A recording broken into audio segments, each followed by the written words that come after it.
Well, welcome to the lesson recording for the Planning and Organizing unit.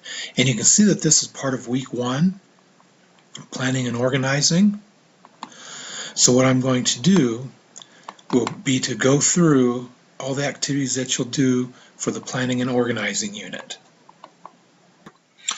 So you see that we'll cover the Planning and Organizing unit, and you'll have the write-up to do for this unit, and you'll have a couple of other assignments. You have an assignment called Webmaster Roles assignment. Then you have a portfolio structure assignment and a quiz. So you have all this stuff to do by Friday. Okay, I'm going to go ahead and close that. Then we'll jump right into the Planning and Organizing unit. Of course, when we get into these, first thing I want to do is look at the write-up. Always look at the write-up so I can answer these questions for you.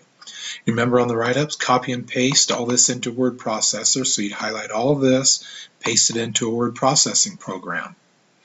Then as you watch this recording, you find the answers and you pause it when you find the answers. Then go to your word processing program, type in the answers, make sure you check your spelling and all of that. Then after you finish all these in the word processor, you highlight it all, go to the Dropbox, and you paste it, copy and paste it into the Dropbox. You do not attach a file. Copy and paste it in the Dropbox. And I'd recommend you save this in the word processing program. Save it as week 1 write-up. That way, if you ever have to go back to it, you'll have it. Don't just throw it away. But again, you're not going to attach. You're just going to copy and paste in there. So the introductory section, what does this unit cover? So we'll go right here, and here's the introductory section.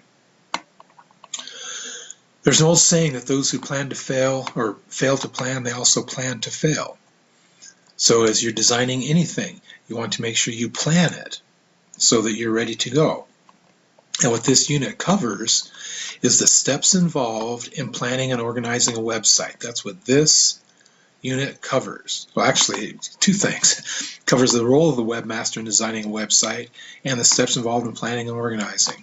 So please don't just copy and paste this, type it in your own words. So that's the answer to that first question in the write-up. Okay, now we're into section 1. So you can see here, going into section 1.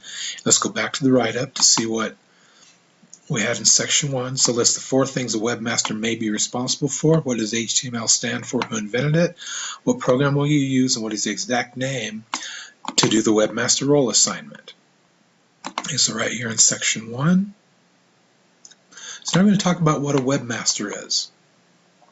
So these can be a bunch of the things that a webmaster does. And I want you to just list 4 of them. So don't just copy and paste all of these. Just list 4 of these, please. But you can see that they work on the web servers using hypertext markup language. They can design the website, create and update the site, promote the website for search engines, create common gateway interface, so create scripts to make the website run properly, and monitor traffic. Those are all jobs that a webmaster might do. Now, when we talk about the web, it started way back in the 80s. The internet was developed, and then World Wide Web came on a little bit later than the internet. Internet has actually been around since 1960s with computers communicating to each other. But then it really started in 1992, which is what all of you know about the web. And it was developed by Tim Berners-Lee as far as HTML. Tim Berners-Lee invented HTML, and HTML is called Hypertext Markup Language. That's the official language of the internet.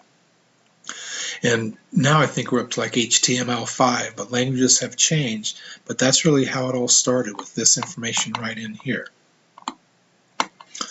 And the word webmaster came about in the early 90s, similar to like postmaster that works in a post office or something. Well, webmaster would be the person who masters the websites or oversees the websites. Then, of course, JavaScript came in and other types of languages. But in 1997, there were about 100,000 domain names. 2005, there were almost 83 million. And 128 million now, there's probably a lot more than 128 million.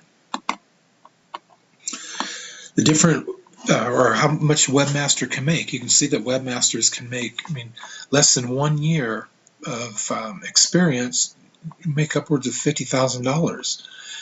20 more years, you can make nearly $70,000. So good webmasters can make really good pay. A lot of times with web design, you don't need to go to a 4-year college. You go to a 2-year trade school and get it certified, and you could even make $50 to $125 an hour depending on the work that you're going to be doing. Now here's an assignment, your first assignment for this class, and I'll create a separate recording for this assignment. But on this assignment, you're going to do some work and just create a short paragraph about the roles of a webmaster. So you're going to do some online research. You're going to use Notepad or another text editor to do it. And this is the exact name, webmasterrole.txt. That's the exact name you'll save this as. And you'll turn it into the Dropbox as an attached file. But I will explain the work later in a different recording. But those are a couple of answers to the Class Connect write-up questions.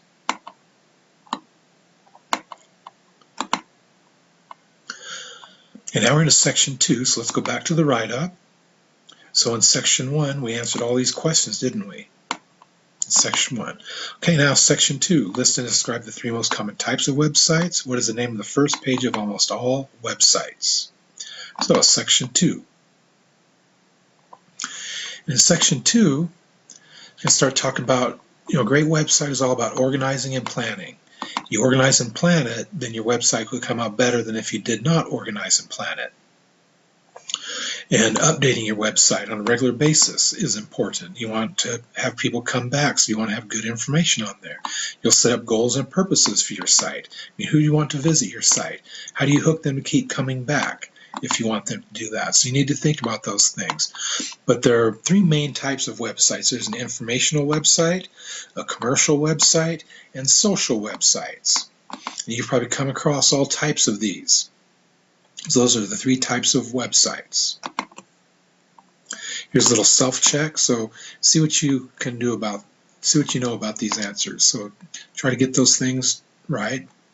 So just mouse over them and see what you can get right on those. Okay, filling an immediate need. What this just talks about is that, how does your website provide the information for visitors or fulfill a need that they might have? Like if you are visiting an online pet store and you have an immediate need to purchase something, that website better be ready for you to purchase something. And people want to know, can you trust the website? Will the website be able to help you? And things like that. So those are just some things that you always need to think about, whether you're creating a website or visiting someone else's website. Now, on most web pages, the first page is usually called index. So it'll be like index.html. That's called the index page. So the first name of almost all websites is index. And that's changed a little bit over time, but almost all web pages just start out being the name of the web page is index.html. That's the file name. Now, talking about folders and file names, and this gets into section 3. So let's go back to the write-up. In the write-up, we answered these 2 questions from section 2, didn't we? So that's done. Okay, section 3. Web file name should have no spaces. So give me an example of a file name that looks like it is 2 words, and we'll talk about that in a minute. What is the difference between JPEG and GIF images? Here's a path to a file. So pretend on your computer that you have a picture called Me, and it's in this path with folders. How many folders does that path have? And list the names of the folders. Do you know how to make the required class folders for the web design work? So we're going to talk about this stuff. So section 3, all about files and folders, really important. And you can watch this video. This video talk about different stuff. Watch this because you will learn about structures of the paths for websites. I'm going to pause that. The paths for files. So you need to watch that. Now, one thing about web pages, usually web pages just have one word as a file name. And remember, your home page, your main page, is going to almost always be called index.html. That's what we want to use, is .html at the end of all of our pages in this class. But sometimes you might want a file to look like this, or web page to look like this. So to make it look like 2 words, you put the underscore right between them. And the computer still reads this as if it is 1 word. So think of an example of something that would look like one word and give the full name for it. Now if I go down here, start talking more about page names. So look at these, like faculty.htm, that's a valid name, but faculty with the and sign in the middle is not valid. Mariners_team.html, that's a valid name. This one's not a valid name because it has a punctuation in the word explorers. Principal.jpg is a valid name. Our principal.jpg is not because it's two words. So you can see how different, how words, things can be typed the correct way or not. Actually, 2R-info, that, I think that is a correct file name. So I'm not sure why they put that as invalid, because you can't. I think you can put numbers in web pages, page names. I'm pretty sure. Yeah. So not sure they have that. I bet they wanted to have a space between 2 and info. So anyway, these are all valid names right here. Other things, always use lowercase when you name files. Never have spaces in your name. So that's why you want to put the underscore. That'll give kind of a fake space, won't it? Now also when you're working with images, you can use the GIF or JPEG. JPEGs are the best to use, but what's the difference between them? Let's take a look. GIFs are used for drawings and animations, clip art and things like that. GIFs are used for, or JPEGs are used for photographs. So that's the difference between GIF and JPEG when you do those. So when we work with graphics later, you need to know that. Now there's a lot of information on this page that pertains to 2 or 3 of those write-up questions, so make sure you know this stuff. Directories and file names. You want to make sure you use effective directories, so go ahead and play this, and this is kind of a game that talks about different directories and file names and such. File structure. The structure of web folders is really important. You have to make sure you have the correct slashes. Now if we look at this is one of the Class Connect write-up questions. Here's a folder right here. And this, or a path I should say, and this path has a web page in it, and this web page is in this folder. So if I look at this path right here, it only has one folder because the C drive is not a folder, desktop is not a folder, but pet store is a folder, and the index.html file is in that folder. So in this path right here, it has one folder, and that folder is called pet store.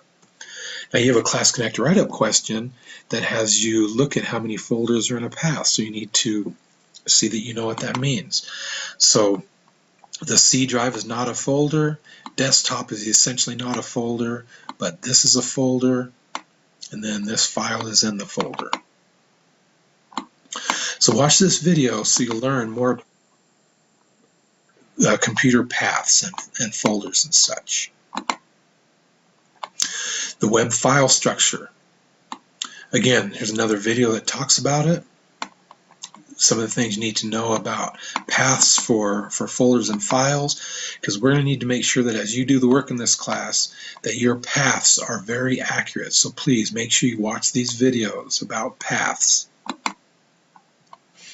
Now you're going to do an assignment called Portfolio Structure Assignment, and it's right up here, and actually it needs to be moved down below, but Portfolio Structure Assignment, I'll create a separate recording on doing this work. So I'm not going to go over this right now, but I'll have a separate recording for these lessons. Okay, that's all that I have. I'm going to go back to the week 1 write-up, and here we are at the week 1 write-up, and we answered these questions, didn't we? Remember I talked about the path? This is the question about the path. How many folders does that have in that path? And list the folders, so make sure you get that right. And you know how to make the required folders for the web design class? Well, I'm going to create a recording for that, so hopefully you'll be able to say yes at the end of this. But really, if you think about it right here, this is on your desktop. Choose new folder and call it portfolio. But actually what you need to do is you have a web design folder. In your web design folder, you're going to make a folder called portfolio. Then you're going to put unit 1 in it, and you're going to put unit 2, unit 3, unit 4, unit 5. And then make one more folder called images. So that's what you're going to create. But I'll show you how to do that in a separate recording. All right, that's all I have for you for the second part of week 1. So this recording covers all of this. And of course you have the write-ups to do, these 2 assignments, and you have the quiz to do.